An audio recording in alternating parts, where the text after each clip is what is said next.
Blog Talk Radio.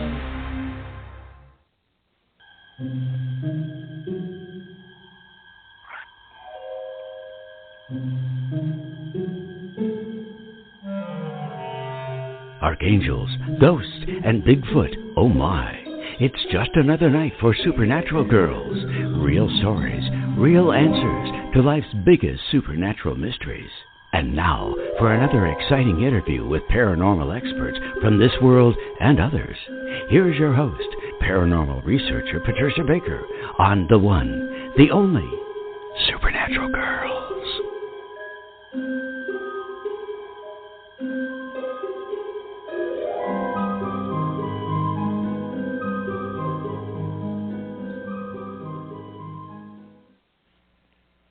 Welcome, everyone, to another exciting episode of Supernatural Girls Radio. I'm your host, Patricia Baker, and I'm here with my co-host, Michelle Claire. How you doing, Michelle? I'm doing wonderful. How are you tonight? I'm good. I'm very good. A little chilly here, as you know. It's just terrible, but summer should be around the corner, I hope.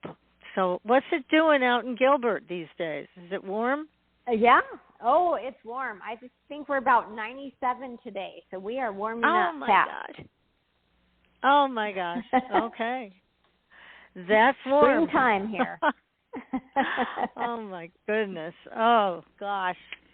Well, glad that you're here tonight because you know we've got a super-duper guest. We're going to bring her on in just a few minutes. But first, let's check in about what you've got offering to your clients and new people that might want to have an experience of mediumship. Yes, well, thank you. Well, I always am open to doing one-on-one readings for people, so that's a lot of fun. But I have a Channeling Basics online workshop coming up on May 5th, and then I have sound, energy, and reading healings up in North Scottsdale. So if you're in the Phoenix area, that's an in-person event. Then I've got a couple online events this month, and I also am working the Phoenix Psychic Fair in person on May 29th. So there are plenty of opportunities to connect in big and small ways. Yes, and some in person, which is a nice change after COVID. So that's great. Now, somebody asked me, how long are your readings? Do you do hour-long or half an hour, or how long are they? I do half hour or hour. So those are the options with those. Okay, that's good to know. Very good to know.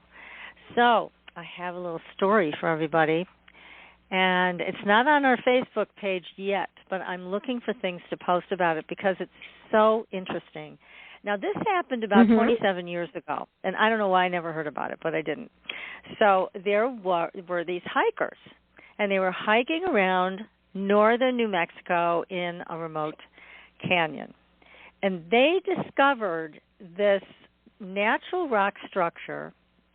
Then inside of it was a massive, incredible amount of artifacts, and it all belongs to a culture that nobody knew about, nobody recognized. There were 23 chambers, 23 chambers, in there. They found wall paintings, they found alien technology, and strange encoded hieroglyphics. Now, by most appearances, this was like a natural history museum from an alien race. And it became known among the researchers as ETC, or extraterrestrial time capsule. Now, what's really, really sad about this is, of course, guess who took it over? The NSA. So they just, oh yeah. See, this is so upsetting because here's this amazing find, and it has all this great stuff in it, but they took everything into their laboratory for their own agenda, which we know what that is. It's always to militarize, to weaponize, all of these things, and keep it from us. So this organization was known, this NSA thing that did this, Advanced Contact Intelligence Organization, ACIO. And so until recently, nobody even heard about them. Nobody even knew who they were. So because of the carbon dating analyses, it was initially assumed that this 23-chamber time capsule was left behind by ETs that had visited the Earth in 8th century AD. However, it wasn't until 1997 that the encoded language found within the site and its artifacts became accessible to the ACIO. And it was then that it was determined that the time capsule was actually designed and built by a future version of humankind who were adept at interactive time travel. And they called themselves, you're going to love this name, Michelle, they called themselves Wingmakers. Wow. So that's the story. And there are some things floating around that claim to have original information about these chambers. So I'm looking it up, and I'll be happy to post whatever I find. And again, this is so exciting and at the same time so discouraging that these NSA people and others have taken it and keep it from us, so we can't enjoy the richness of this find. I mean, it's quite remarkable. Yeah, and just the knowledge that would be in there, right? So much knowledge about the future. Yeah, and wow. I would imagine that they've uncovered things about energy, things about healing, things that could be very valuable to changing our planet over to one that's cleaner and healthier for everybody. But they have this way of doing that, don't they, where they come in and they take everything and hide it away so we don't get the benefit of it.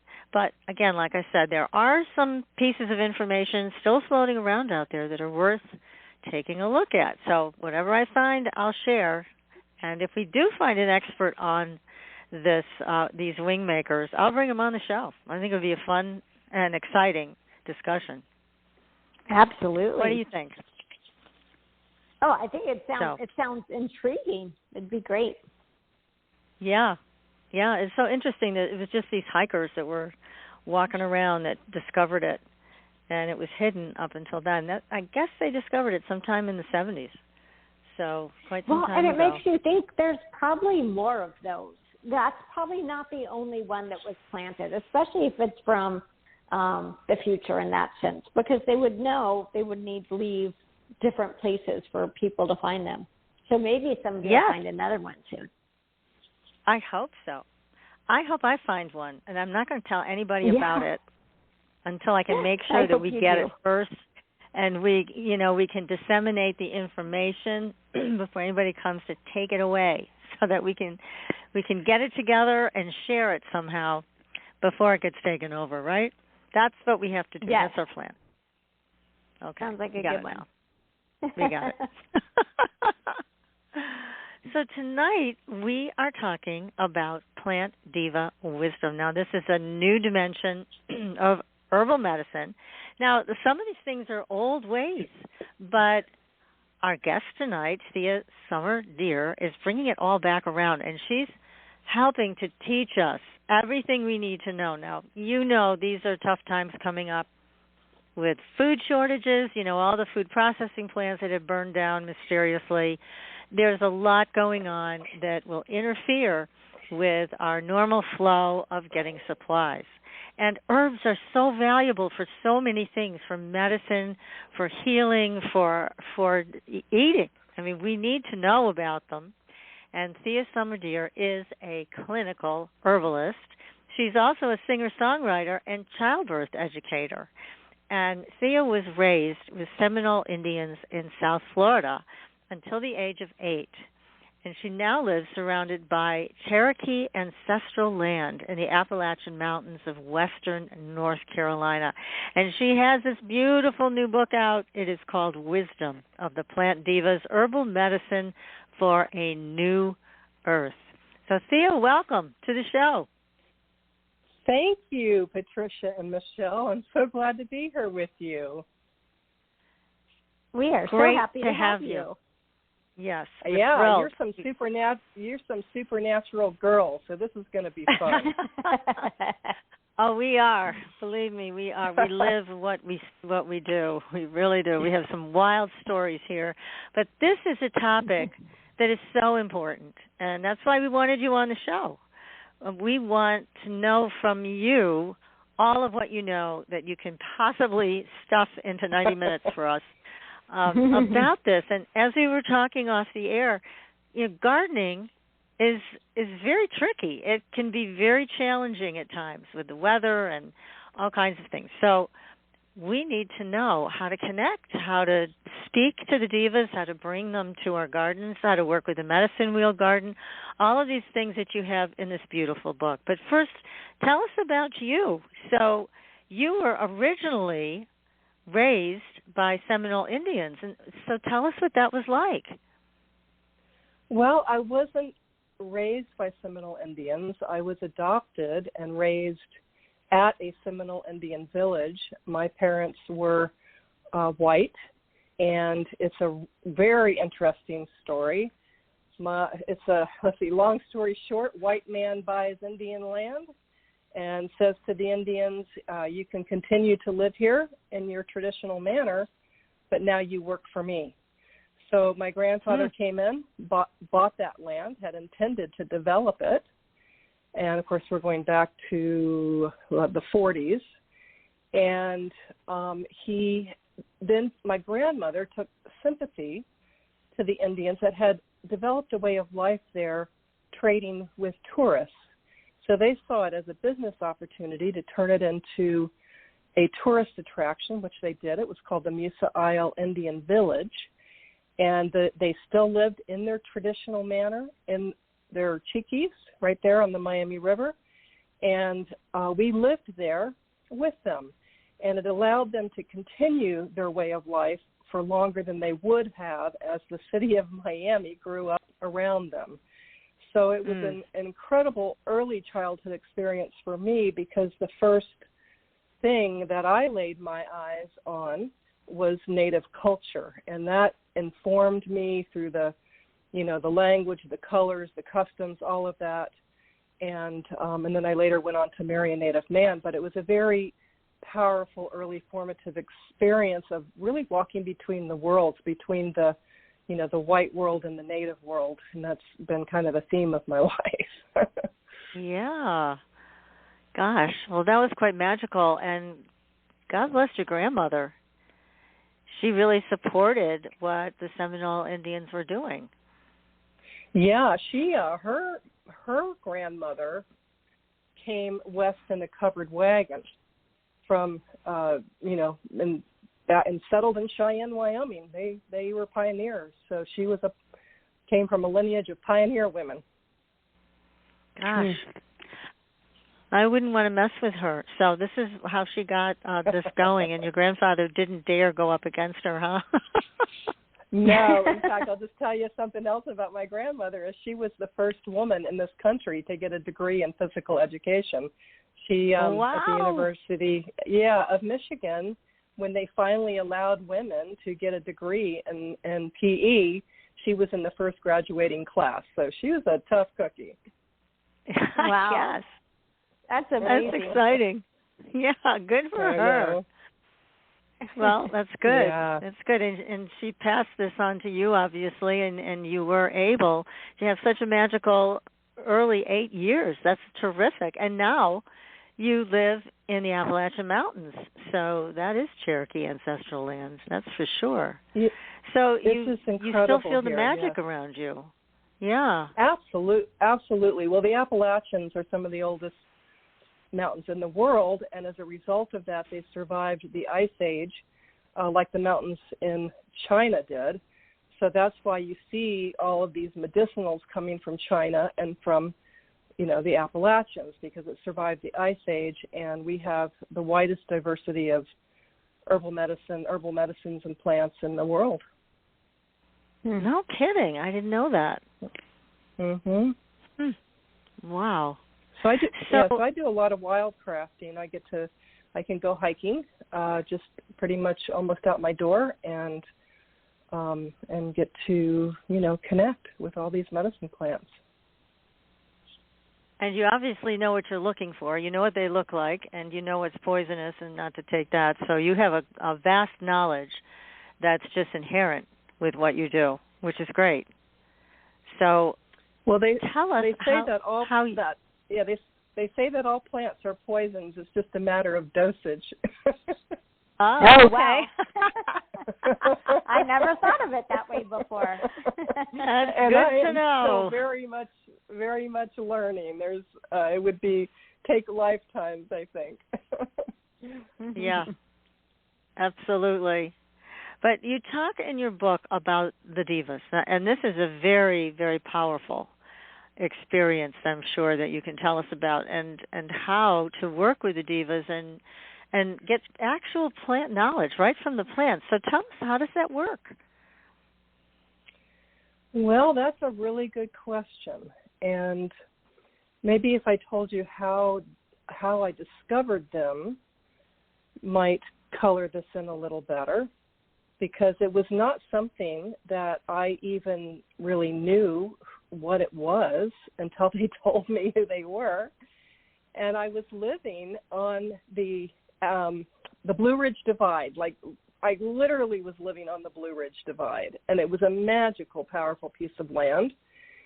And I was nearing the end of my fertile years, and as a midwife, I was very connected to the feminine mysteries. It was something that was very sacred to me, and I got the impulse to offer some of the last of my menstrual blood to the garden. My husband and I were growing a garden. We had a beautiful raised bed garden and a tilled garden. And just as a little aside, he is called the Green Man. And the reason for that is because he was born on Green Man Day, which is the festival of Beltane. And there's more to that story, but just know that he's the Green Man.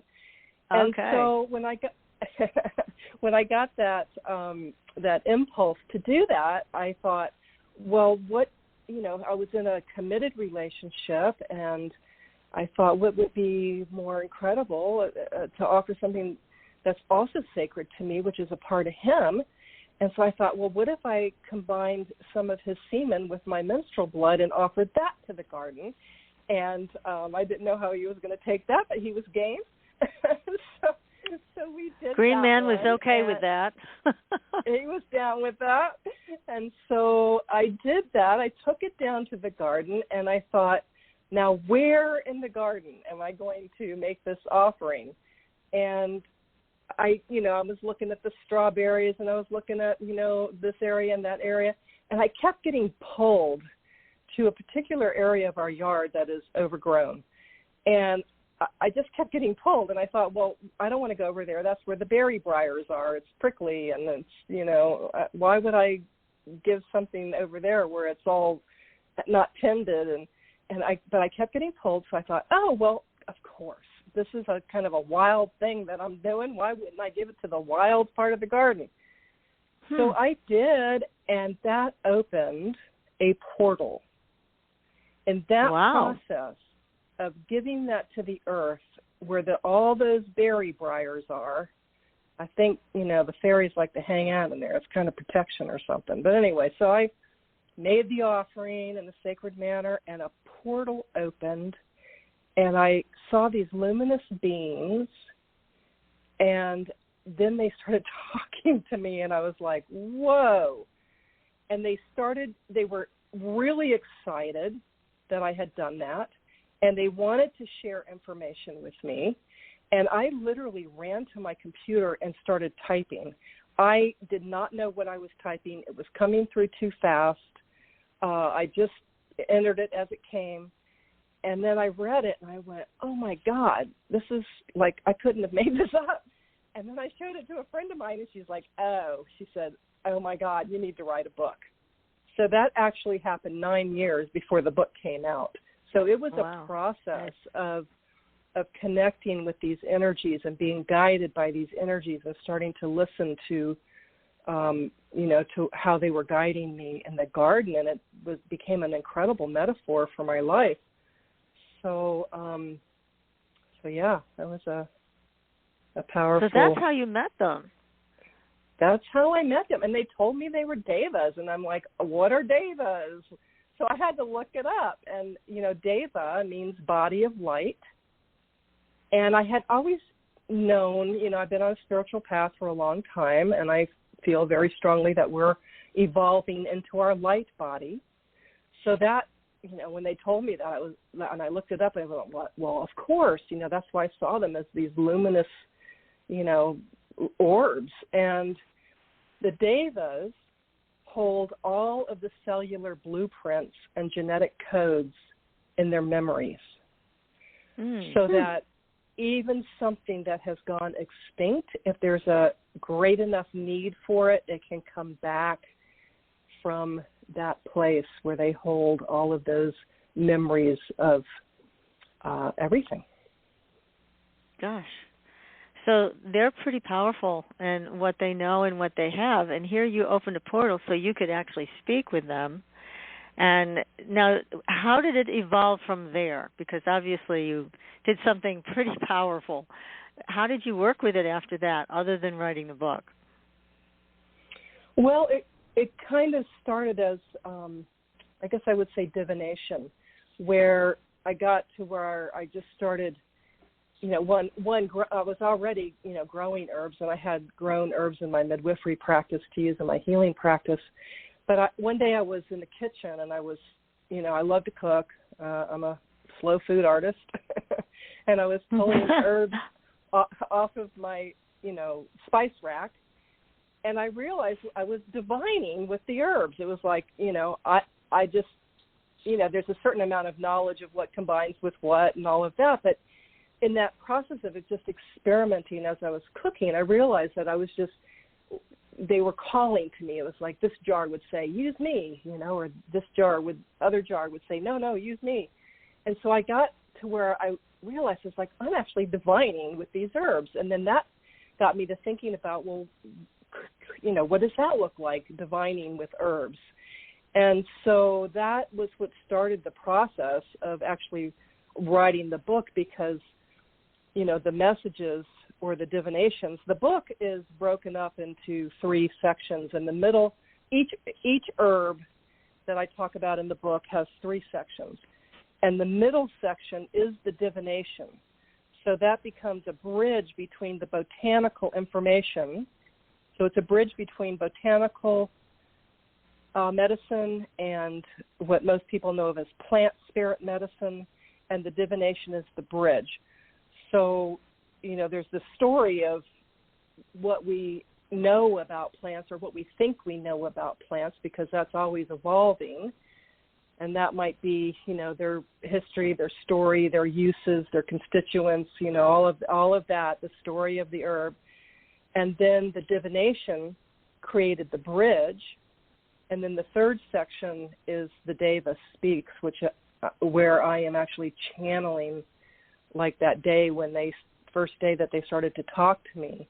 I just opened up, I just, in fact, I didn't even know what herbs to choose. I mean, I originally thought, I'll make it as a 48-card divination deck, and then it was like, they're like, oh, no, that would be way too much. You couldn't work with that much energy. So I said, okay, well, who wants to show up? And that was how it happened. It's like whatever plant showed up, that was who I worked with. And then I aligned my energy with them. So there's a resonant frequency, and we can talk more about that, but I just got on resonant frequency with them. And, and that might have meant, dreaming with them, or, taking them in some form, whether it was a tincture or a tea, or just having it around me, or a flower essence. It depended on the plant. And I just, allowed it to be in my field so that I could connect with its energy. And then I opened myself up to receive the channeling from that plant. And that's the third section of each herb chapter in the book. So that's a lot of really great information. Now, what if you're older and you want to open a portal? What do you use? Prayer. Okay, that's easier. Well, and it's true for the young ones, too, whether you're older or young. And I have to just say I love that you asked that question, because my granddaughter asked me the same question. How do I talk to the plant? How do I talk to the plants? It was weird. She was here, she visits me, and she was here, and I was taking her back to her mom, who's, about 8-hour drive away. And the whole time she was with me, she wasn't asking about any of that. But on the drive home, she finally said, Grandma, how do you talk to the plants? And of course, I just had to channel in that moment to her. And I because, you know, it's a process of coming into relationships. So, you know, how do I tell this to her in a way that she's going to get it? And I said, so prayer is what came to me. And I said, well, you have to open a portal. And she's like, well, what's a portal? And I said, well, it's an energy field into another dimension. And one of the ways that you can do that is by making a prayer. And she said, what is a prayer? And that shocked me. And I said to her, I said, well, I said, you know, your mom was raised Catholic and your other grandmother's Catholic. I said, don't they ever pray with you? And she said, no. And that actually inspired me to write a song called Grandmother's Prayers, which I released on my last record. But then, you know, it was just sharing with her the power of our intention through the way that we ask for whatever it is. You know, if you wanted to receive something or see something, be present with something, is to tension behind the words that are spoken. To get real intentional. The same intention is what you would do when you're planting a garden, because you can throw stuff in the ground and hopefully it grows. But what you're talking about is having a complete relationship with these herbs and plants. So it's not just throwing them in the ground if you're going to be planting something. There's a lot more to it than that. How would you suggest people plant? Well, one of the things I love, I mean, there's so many different ways, you know, that we can come into relationship with all of the elements that go into gardening, you know, fire, water, air, and earth. But one of the things I love is, you know, when I put a seed, well, one thing, you should always walk barefoot in your garden, because the plants have evolved concurrently with us. So they have been developing their chemistries. There's no accident that, you know, certain plants they have system affinities, and they treat us specifically for different things. And there's a reason for that, and that's because we have evolved concurrently with the plants as they have adjusted their chemistries to ours. So when you walk barefoot in the garden, they can read your energy, they can read your chemistry, and then they can make that adjustment. The other thing I love to do is, before I put a seed in the ground, is I'll put it in my mouth so that it's coated with my saliva, so that seed is now reading that signature of my, you know, of my physical DNA body form. So now as it grows, it's, you know, I have put that intention into that seed, and then that seed will adjust its chemistries for, you know, for what I need. And that's just a big broad brushstroke. But I think those are two things that, you know, people who are gardening can do, is walk barefoot and put your seeds, put some spit on those seeds. So more of your own energy. Yeah, and just coming into relationship, you know, with everything that you're doing, because when you're nurturing a garden, you're coming into relationship with it. It's kind of the same, you know, we're so disconnected. It just helps to heal the disconnect. And it's like that with the herbal medicines, and this is such a big part of what I do with herbal medicine, is that herbal medicines, the longest lasting result from herbal medicine is in its tonic ability to restore whole bodily systems. So what I mean by a tonic is something that is taken consistently over time. And, you know, a lot of people, and I'm gonna elaborate on that here just a minute if you don't mind, but when people hear that I'm a herbalist, a lot of times they'll say, oh, you're an herbalist. Well, you know, I've been taking this pharmaceutical. What can I want to do something more natural. What can I take instead of the pharmaceutical? Or I have this pain. What herb can I take for it? Or I have this symptom, what herb can I take for it? But that is not that herbal medicine can't work in that way, but that is not how it works energetically. It works energetically when you take it as a tonic, because that allows it to restore whole bodily systems, something taken consistently over time to restore the whole system. You're not just treating symptoms, but that takes a certain commitment, because you've got to be in relationship with that plant. And what that means is that, growing it is one thing, but just to prepare the herbs, let's just talk about an herbal infusion. So if you're making an herbal infusion, you are, you're buying the herb, you're steeping the herb, you're straining the herb, you're smelling it, you're tasting it, you're swallowing it, you're digesting it, and you're eliminating it. So there's a whole process and you're making that effort on a daily basis, because you're taking it every day. And it brings you into relationship with the plant, because all healing takes place in the context of relationships.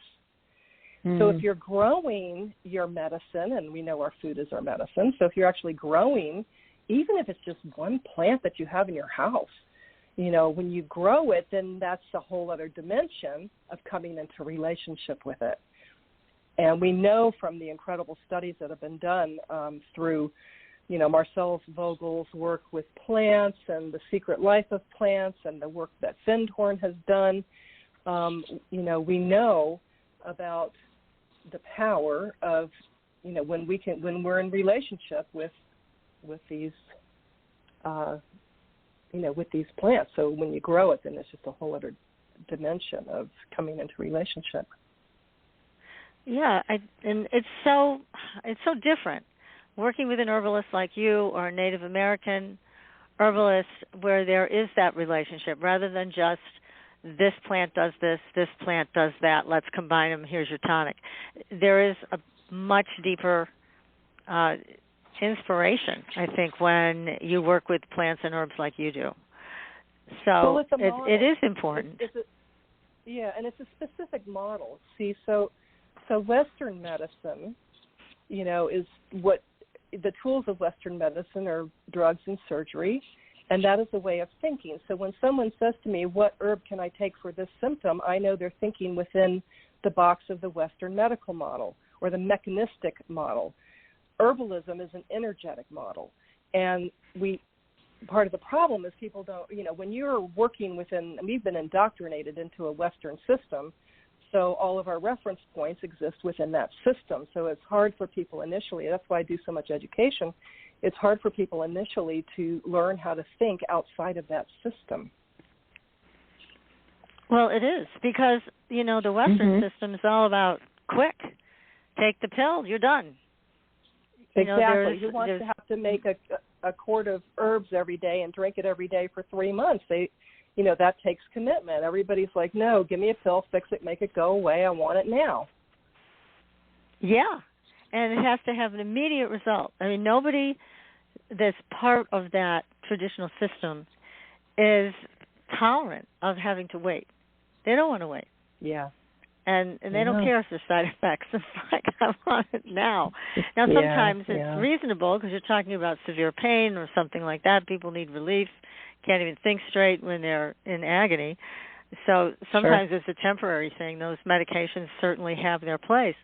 But what you're talking about in the all-over tonifying of a system, bringing it back, the whole system, bringing that back up to health, that does take time. It does. And, we need a truly integrative model. And unfortunately, we don't have that. What we have is a Western model that just wants to assimilate the Eastern model because of the money that's involved in that. So there's a lot of lip service being given to integrative medicine, and doctors trying to start to include more of that into their practices, but they are not taught that. Who do you think they're going to learn that from? They have to learn that from an herbalist who has their feet on the ground and is in relationship with the plants.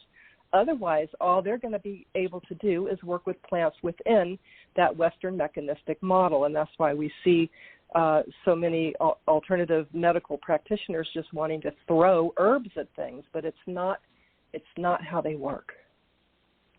Right. They don't really work it well that way.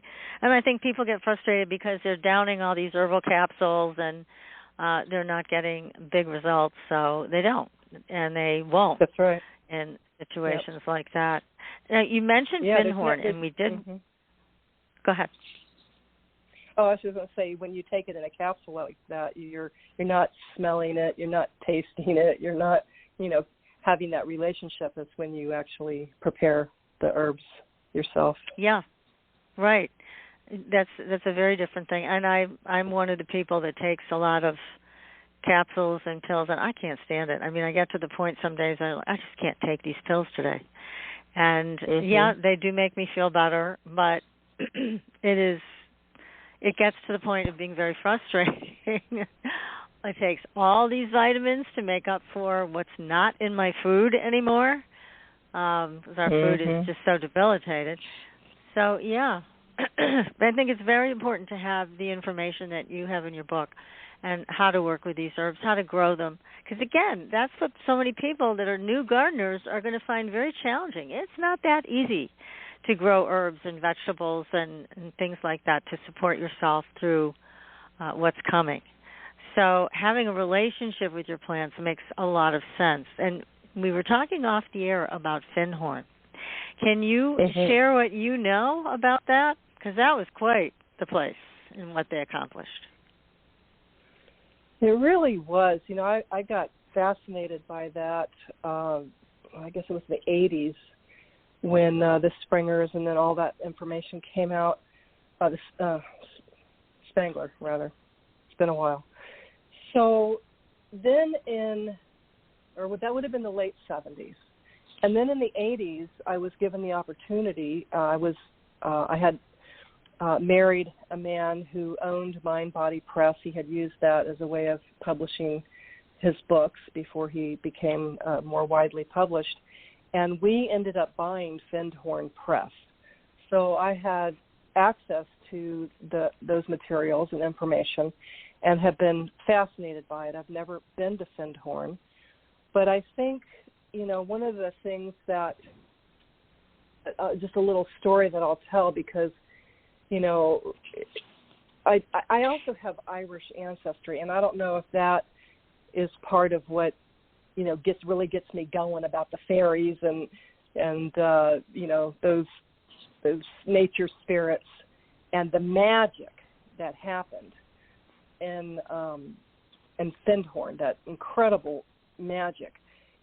And the story that I want to tell is a story about Marcel Vogel. And I had mentioned him earlier as one of the people who did those, the Secret Life of Plants, that did some of those early experiments with plants where they hooked up electrodes to, the leaves, and they learned that, a plant even a block away would be sensitive to something somebody was feeling, a whole block away, and just how plants communicate with each other in that way. And but he's also very well known for having developed the Vogel cut crystal.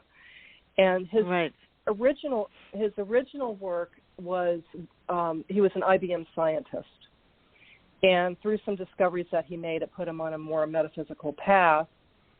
And he did this experiment, and I want to tell this story because I think it illustrates the power of intention. And I think that's what was happening in Finhorn. There was such a powerful intention about what they were doing.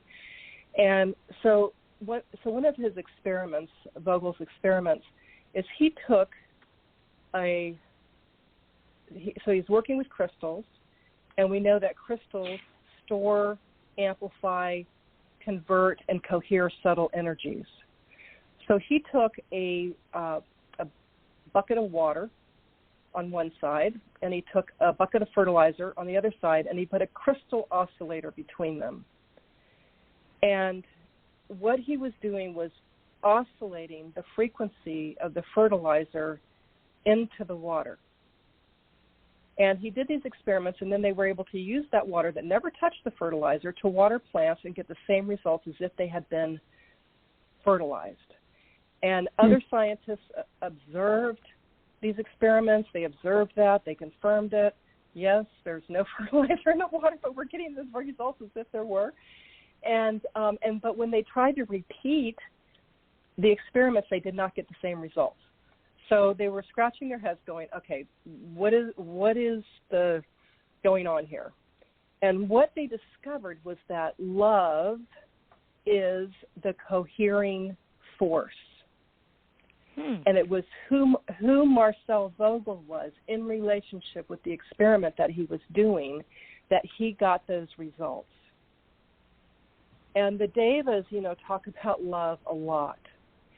And I think that maybe was what was going on there, was that there was such a high frequency, high love vibration for what they were doing and the land that they were on and the energies that they were working with and the spirits that they were calling on for help, that it cohered those energies, and they were able to produce what we might call miracles, but we know that miracles happen every day. Yeah, that's amazing. And because we were talking about Finhorn, the original Finhorn group, and the things that they achieved and what they grew, these things were enormous. I mean, these vegetables were just beyond gigantic. And I don't think they're getting the same results today. So we might be able to surmise that, in fact, it's because of the change in the guard here and the change in the people in the group. Because what Finhorn did, has anybody ever duplicated that?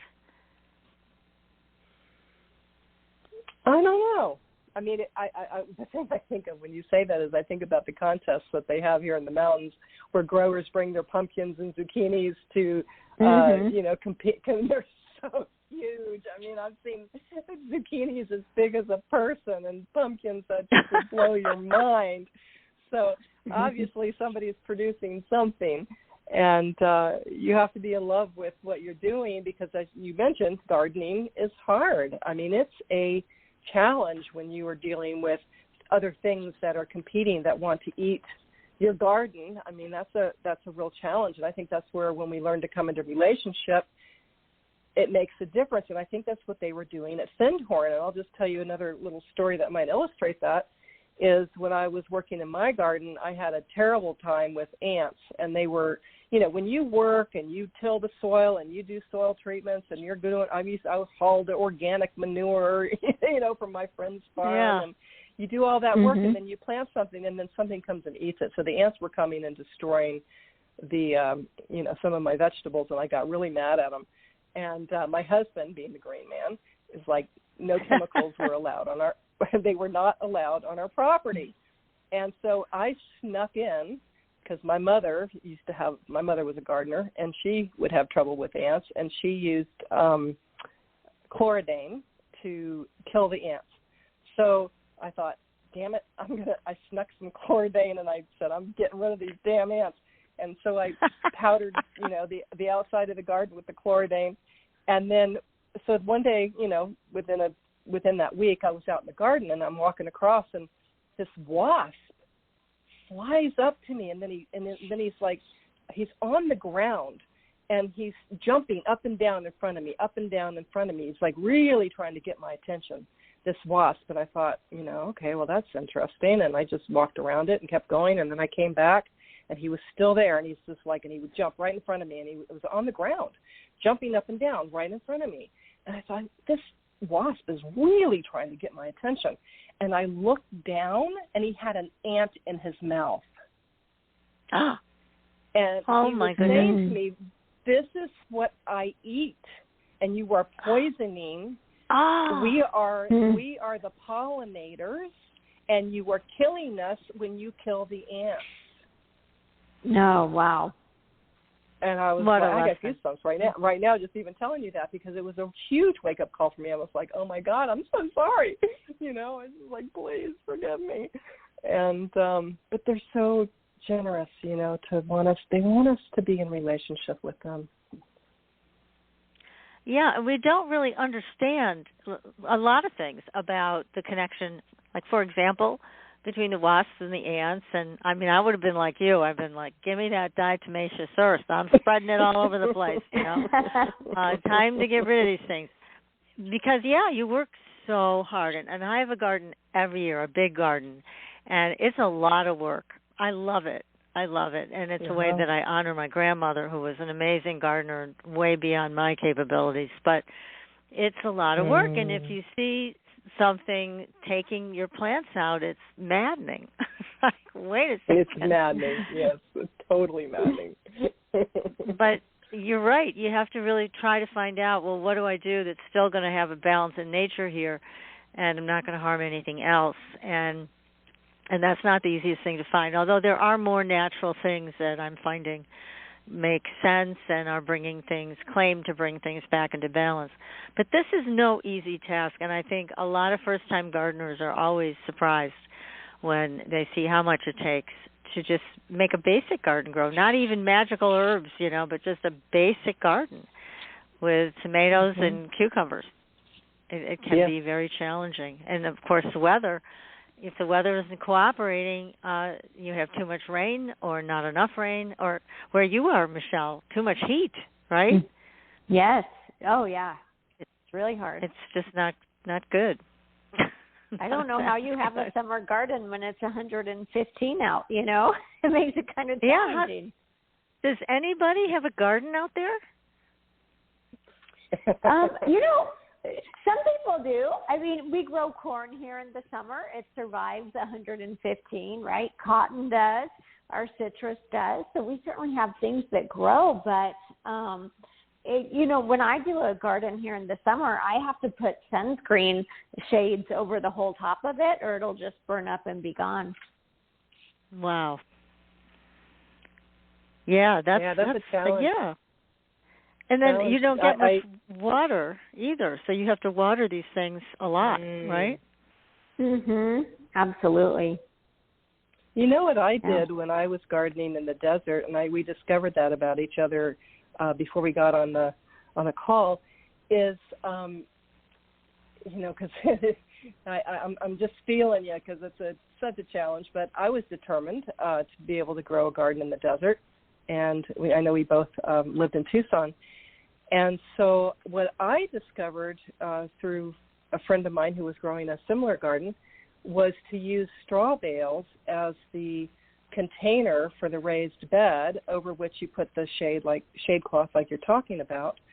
And but the straw bales, it's really interesting because if it's too wet, they drain. If it's too dry, they hold moisture. If it's too hot, they help to cool. And if it's too cold, they keep it warm. And there's this wonderful thing that happens with straw bales, and then of course they break down naturally and you work them into the soil, so it's a little bit more labor intensive having to replace your container for your raised bed every year or two, but it works really well. And then you can plant in the garden like you would a raised bed, but then you can also plant in the hay bale itself. The thing with planting in the hay bale itself is that it breaks the hay bale down a little faster. But we would grow gourds in the hay bales themselves, and then the vegetables in the raised bed part of it. Wow. What a great idea. That's so creative. Now, when you go to create tonics for people, let's go back to the medicinal side of this. So do you have people that come to you and say, this is my challenge, I have this health condition? Then do you go and speak with the plant divas to find out what to put together for this person? I do a lot of channeling in my, I've done it for so long that I don't even think of it that way anymore. But I guess if I had to describe it, I would say yes.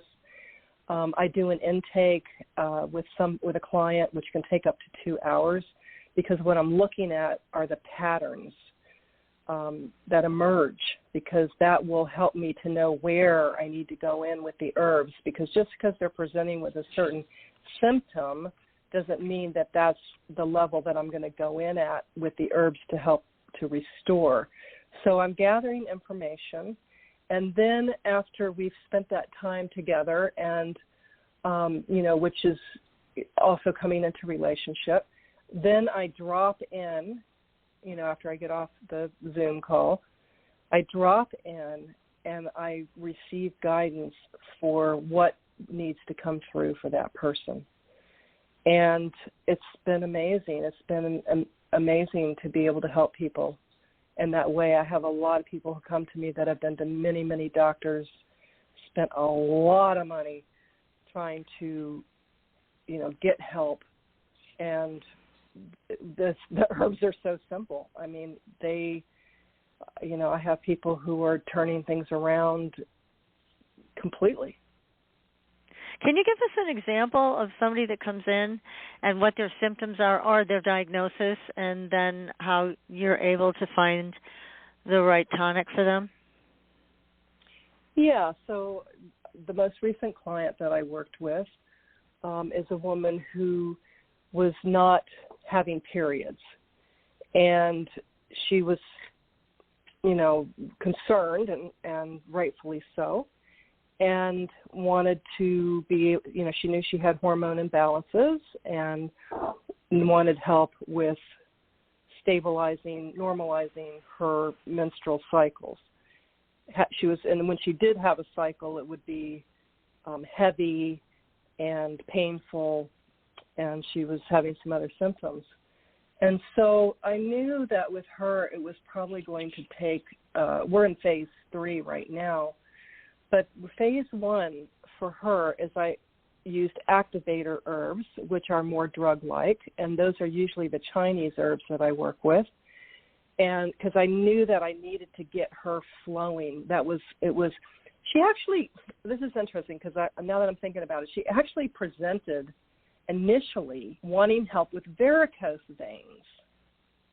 And she's young, she's like 30, and she was really concerned about that she was so young and getting these varicose veins. But, in the discovery process and finding out, through the health intake that she was not having periods, I said, well, this is pelvic congestion, and that is what is causing these varicose veins. So, I gave her some herbs some activator herbs that got her flowing, got her period to come on. And then we started working more long-term with the tonic herbs like red clover, which is brilliant, absolutely brilliant for balancing female hormones because it has the ability to open or close estrogen receptor sites. So if you need estrogen, it's going to open. If you have too much estrogen, it's going to close, and it is a tonic that you take as an infusion. So, after we got her going a little bit, we started working with the red clover, and, of course, diet was an issue. I work on all levels. I believe healing takes place on all levels. So I work, physical, spiritual, mental, and emotional, and that's what I teach. I have an academy called 5 Element Academy, and that's what I teach is the 5 element theory of Chinese medicine, which addresses healing on all levels.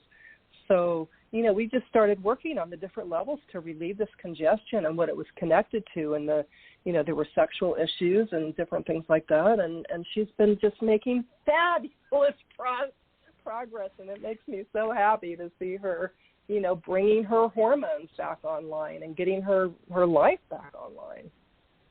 That's great. Gosh, she must be so happy, too, because I know once you get into the medical system with a chronic condition, it's a nightmare.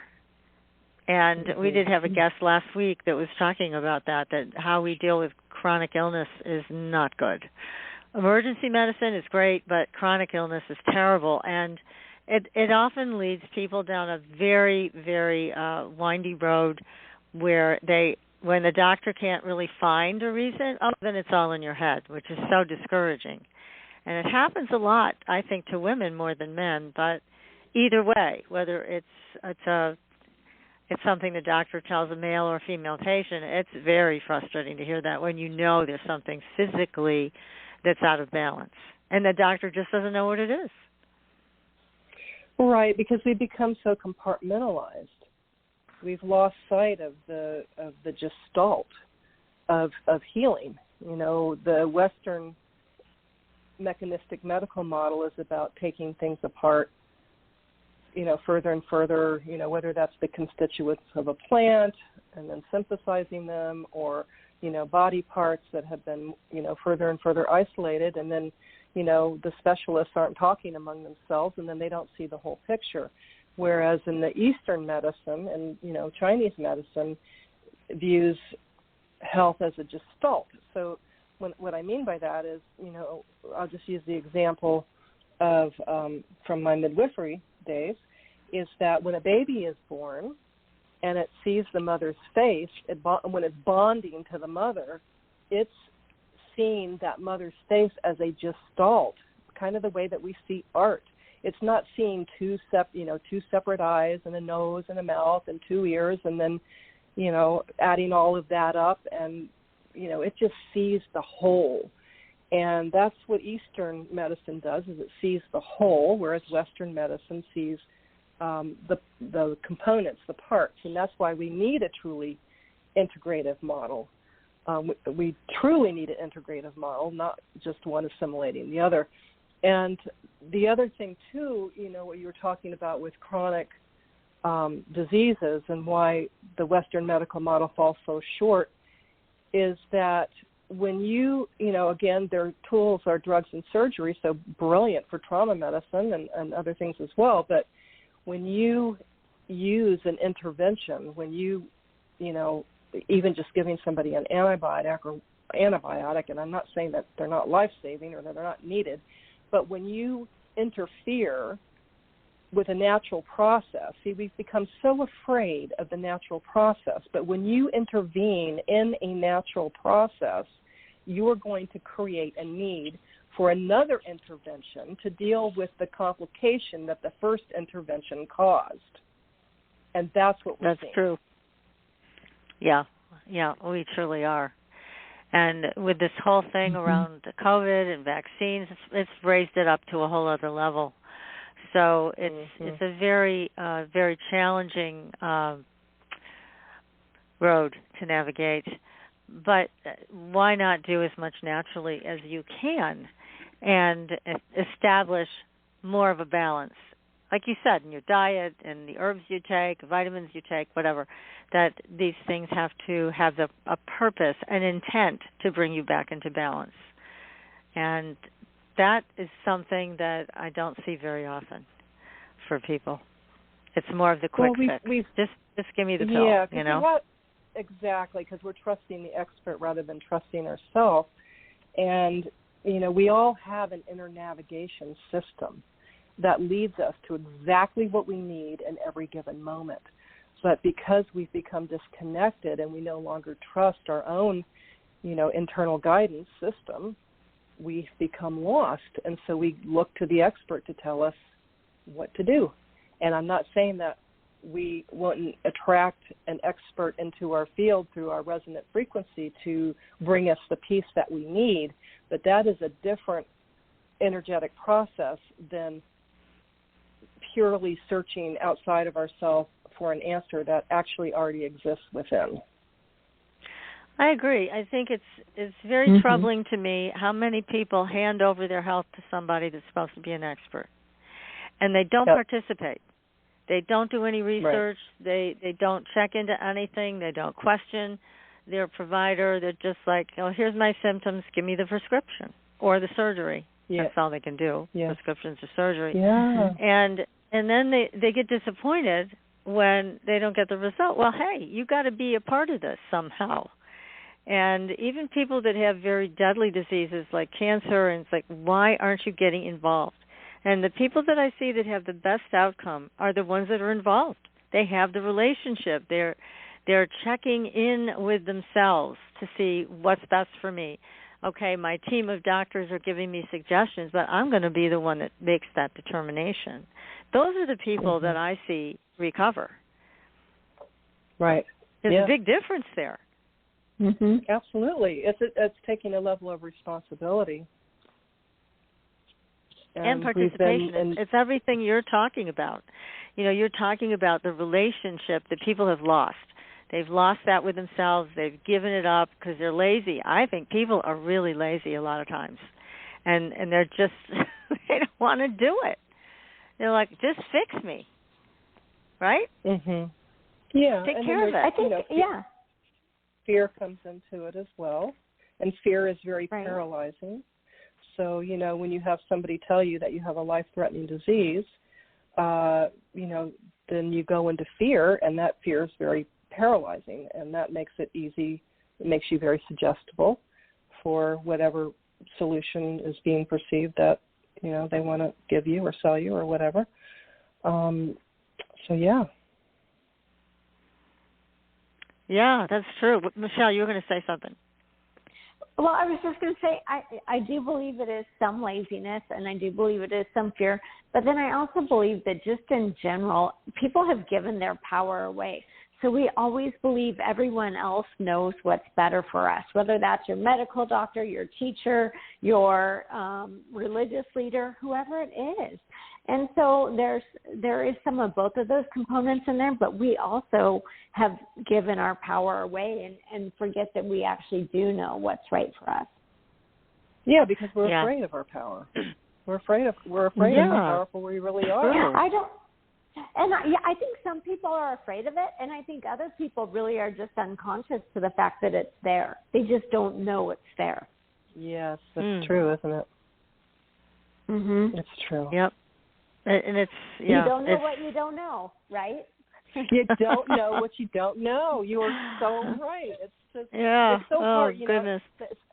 I've heard in business terms, they talk about the 2% that are the innovators, and then there's, and it's true. It's really a very small percentage of person, the 2%ers that are going to, see what's happening and what's really going on, and be the innovators and the change makers. Well, again, it is the way we've been raised, is to trust these institutions to figure it out for us. And, if we haven't learned anything these last few years, then we're really in trouble. But if you have learned that these institutions really shouldn't and don't deserve all of your trust, then you're okay. Then you can take the next step that would be in your best interest.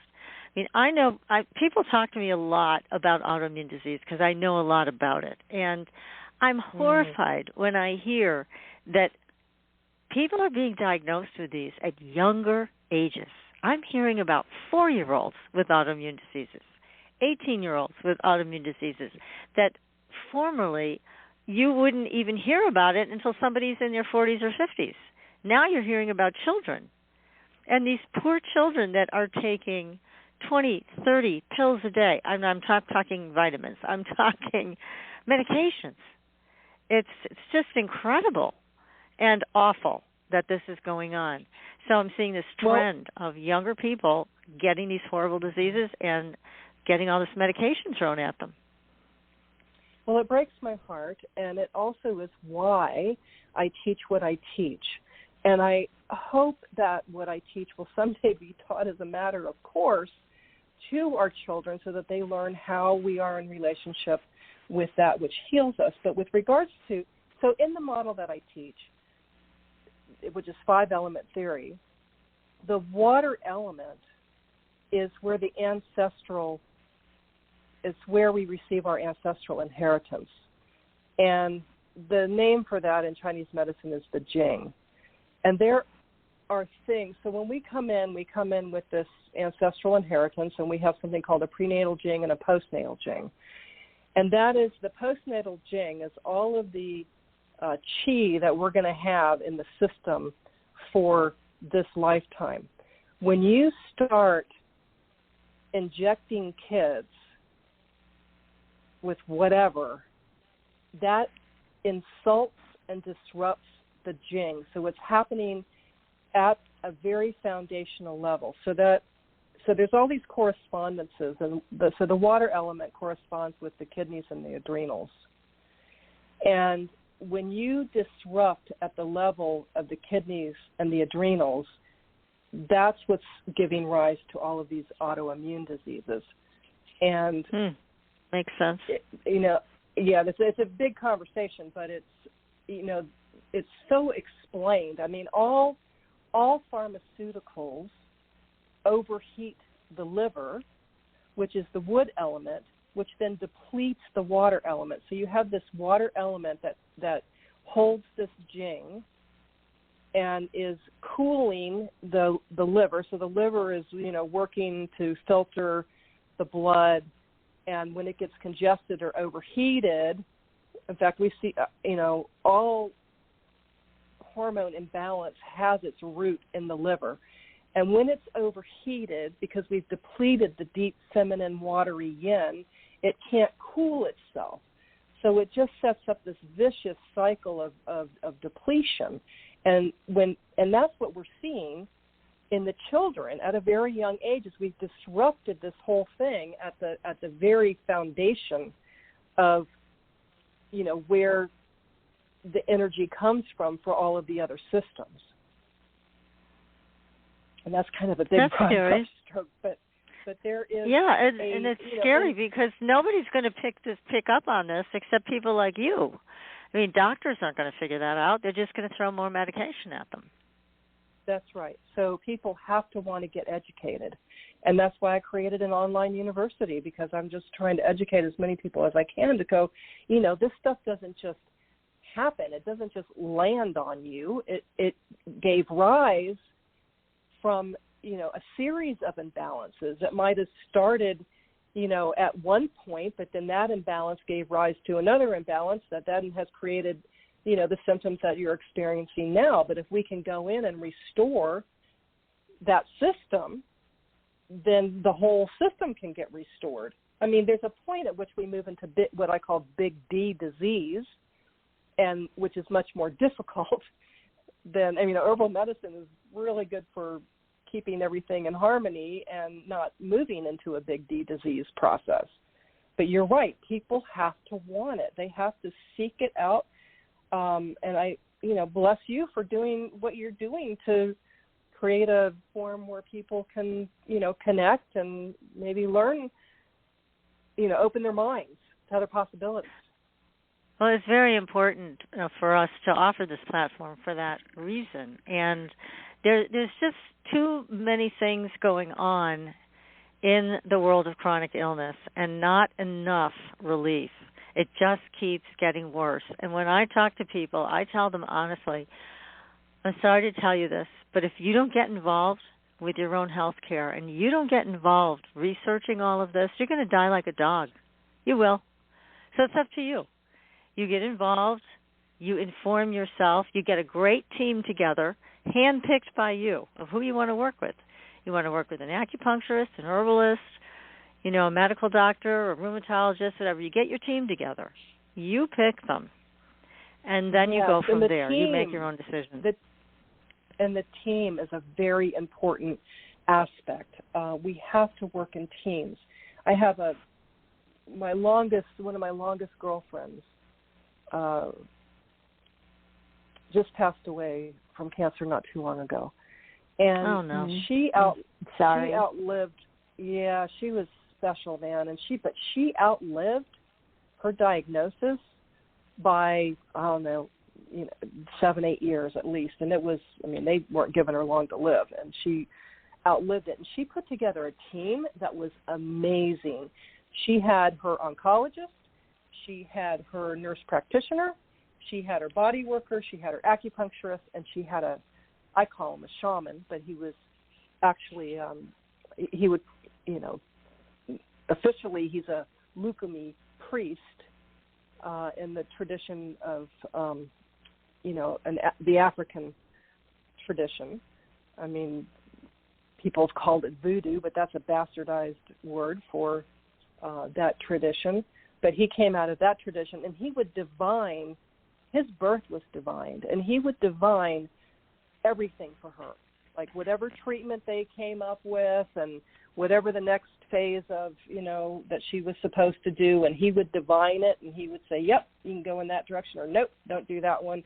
And they just all worked together, and it was amazing to see her be so sick to going to where she was traveling to Italy, and, really had a great another 7 or 8 years with dealing, while living with cancer. Good for her. See, that's a winning solution. It really is. She did the best for herself. I've heard stories For example, there was one I heard last year that was horrifying to me, where the doctor said to the patient, who I knew, and I knew her diagnosis, which was an autoimmune disease. It was quite deadly.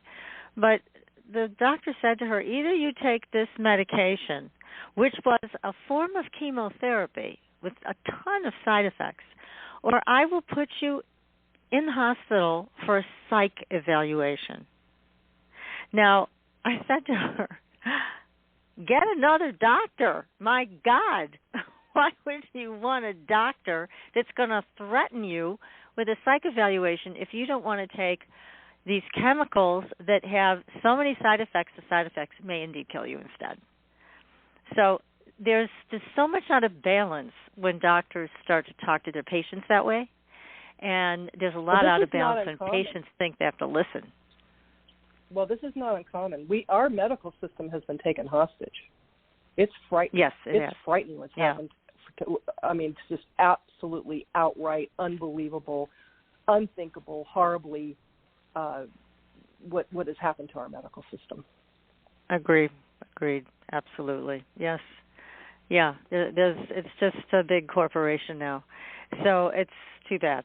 It's really too bad. But this is all the more reason to have people listen to the show and understand they have choices, that there are people like you that have this incredible knowledge and that you're able to walk people through this in a very different way, in a very natural way, in a very supportive way, and it empowers people. It gives your patients, your clients, all of this personal power so that they can see the healing process actually happening. They can feel good about participating in it. Very different. Yeah. Empowerment. That's the key, right? Is to make the empowering choice. And I do believe that we're all making the best choices that we can, given the resources that we have for making those choices. So the key is how do you increase your resources? Because if you can increase your resources, then you can increase your choices. You can make better choices. And that's why I like the term chi, because when I see somebody, it's like, well, how much chi do they have in their system? That's all the available energy they have for being able to do anything. And, so if we can increase our resources, our chi, then we can, do the next thing, make the next best choice, I try to keep it. Mm-hmm. I was just going to ask, what is something that we can all do that will increase our chi? Is there something, or an herb that's good for us to take with? Is there something specific for that? Well, yeah. I mean, each person is different depending on what they're dealing with. But I think one of the greatest allies that we have right now are the adaptogens, the adaptogenic herbs. And what I would say about those is, the Chinese are masters at formulation. They've been doing this for thousands of years. The Western approach, we have a broken tradition. I mean, we have a brilliant tradition, but the Western European herbalism is a broken tradition because of how many of our healers were killed during the Inquisition and the Crusades. Right. So a lot of that knowledge was lost or went underground. I mean, I don't believe all knowledge is ever lost. It just goes into the place where it came from in the beginning, to begin with. But the Chinese have an unbroken lineage of thousands of years of formulation. So they are very good at putting together formulas with these adaptogens. But what I'm seeing is that there's Western companies that are throwing all of these herbs together, as a way of selling them. And really what you ought to do is just find one adaptogen that can support you, work with that one. They remediate stress, and we know that, stress is the number one killer. And they help to, remediate that, and then, just come into relationship with it that way. But I think adaptogens are really, really important right now. And then the Chinese formulas, if you find a good acupuncturist to work with, they'll know the right formula for you. And most of those formulas contain adaptogens.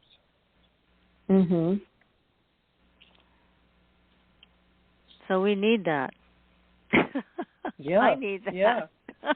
Yeah. You know, herbs like ashwagandha. One more to take. Ashwagandha. That's a good one. The medicinal mushrooms and cordyceps and, you know, these kinds of adaptogenic herbs. Powerful. And they are. Reishi grows wild here where I live. And I love going reishi hunting. And they're aren't they gorgeous? They are so They're beautiful. They grow too. I love them. Cool. That's so cool. And yes, so I harvest them usually in the spring, and then I dry them and keep them for tea. And it is such a great relationship. It's something I look forward to every spring, and I love making the tea because I was involved in the harvest, and it's such a different feeling than going to a store and buying some powdered reishi and throwing it in a cup. Such a different thing. Yes. And they're good in soup stocks. I mean, it's a little, you know, on the bitter side, but I put, you know, when you buy it commercially, they've sliced it because it's such a hard, you know how hard it is. Very fibrous, yeah. Mm-hmm. Yeah, and they slice it really thin. And I make soup stocks with all of these Chinese herbs and mushrooms. It's a great way to get your medicine. And reishi is one of the things I put in my soup stocks. That's neat. I've used the white part of the reishi and eaten that, but I know you're not supposed to eat the other part because it's so fibrous. It can make you sick if you eat it. But I can see making stock with it. That's a good idea too. Mm-hmm. Oh, I can't wait. Yeah. I can't wait to go reishi hunting this year.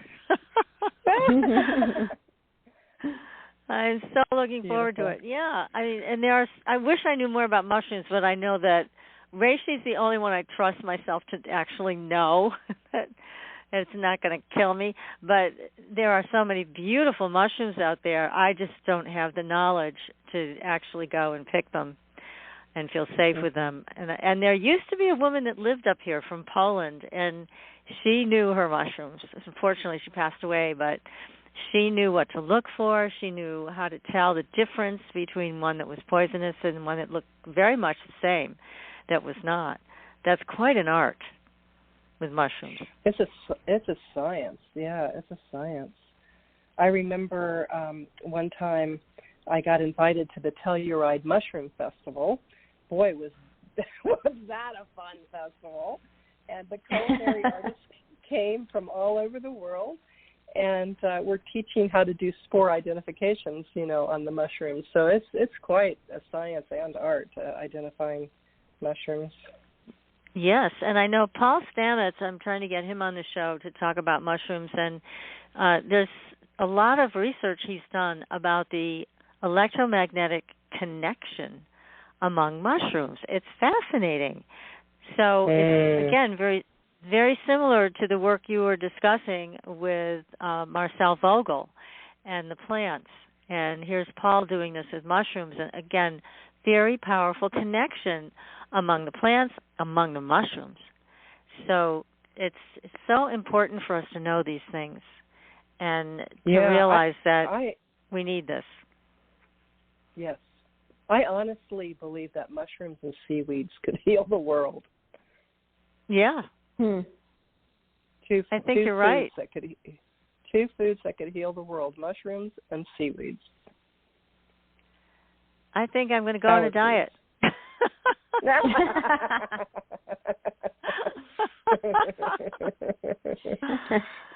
Well, yeah, they're saying lion's mane can restore memory, and reishi, well, that's the king of mushrooms. That just restores everything. So there's just so much knowledge there that it feels like it's finally coming back out into the world. Does it feel like that to you, that we're finally free to talk about this stuff? Yeah, I mean, but we got to keep talking about it because, as you know, our freedom of speech has been tremendously, I don't even know if compromise is a strong enough word. And it's happening in the herbal medicine community. Yeah, it's happening in herbal medicine. It's happening, on all levels with the powers that be that want to control the money interests and limit our that's true. access. Mm-hmm.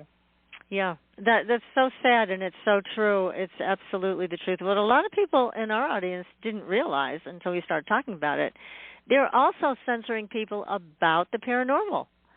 So don't think, everybody out there, that it's not going to affect what you like to hear about also, because the paranormal, they want to own everything, and they don't want us to be empowered. So whether it's herbalism or UFOs, it doesn't matter. If we allow this to continue, it's really going to get bad. But thank goodness more and more people are speaking up. Hey, Elon Musk took over Twitter. Let's hope that makes a difference. So all of these things, we need to have these conversations so that we get back in charge of our own health and welfare. So we make the decisions on how we want to treat our bodies and the foods that we want to eat. And we need to make those choices in a good way. Do you find people are, like your clients, are making better choices? Are they eating healthier now? Absolutely, but they have sought me out.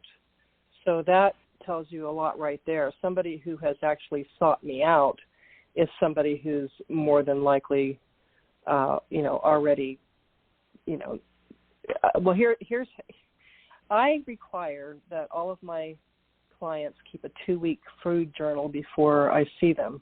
And that has been a great screening tool, because that tells me how much somebody is willing to invest in, time. And in other words, if they're willing to keep a 2-week food journal, and I need that for obvious reasons, then they are going to be more likely to make the effort to do the infusions or to get whatever it is that they need to incorporate into their diet or their, regimen to get well. And so, yeah, most of the people who seek me out and work with me are already have a level of consciousness about their health. Those food journals are really, really helpful, but they're so confrontive when you realize what you've been eating. Oh, gosh. It's like, did I really eat that donut? Well, it was gluten-free, Right. But, well, no blame, shame, or guilt at all. That's, totally not in the equation. It's just a lens through which to start a conversation about how these things are in relationship with the rest of us, of, whether it's our goals, that, what do we want to achieve? I mean, that's always what I ask somebody when they come to work with me, is like, what do you want help with? And, what do you want to achieve? And so, it has to happen in baby steps, because these are deep patterns. These are long-running patterns. So if we can start to tease out just one pattern, it can shift everything. The simplest thing can make the biggest difference. Yeah, that's right. I like that. I have a question. Yeah, I like that too. I have a question about comfrey. Because for a long time, back in the 90s, 80s and 90s, everybody was using comfrey. And then all of a sudden, there was something wrong with comfrey. It was like, it can be dangerous. I forget what it was. But then comfrey kind of went out of favor. What's the story with comfrey? I love that herb. But is there anything toxic about it that we need to know about? Comfrey is amazing. I use it all the time. I grew it when I had a midwifery practice. I grew it in my garden, and I used it for healing perennial tears, as well as for helping to heal internally after birth. And it's just brilliant. There's 2 different kinds of comfrey. So you've got Symphytum officinale, and that has that beautiful purple kind of blue flower. It's the white flower comfrey that has the higher alkaloids in it that could be potentially liver damaging if you are taking a lot of it. Now, there's a difference between the root and the leaf. So the leaf, I don't think you could, again, you want to be using officinale, and I don't think you could ever get into trouble using that in soups and in infusions or however you use it. I've helped people heal, broken bones and all kinds of things with the infusions. The root is another story. I only use the root in my salves for external use. So it's just knowing how to use it. Like with most plants, I think we started out by saying, all plants are poison. It's just it's just the dosage. Yeah. So it's how you're using it and being aware of that's why it's important to know the genus and species of the plant that you're using, because a lot of them have common names, and then people get confused about what it is that they're actually using. Yeah, because I think what started out great with comfrey then turned into, you can have liver damage or something from the alkaloid content in comfrey. Was that it? Was it liver damage? Yes. Yes. Mm-hmm. Yeah. Okay. Yeah. Okay. I still have part of my memory intact. Mm-hmm. There's a lot of plants that have alkaloids that are going to be damaging in high doses to the liver.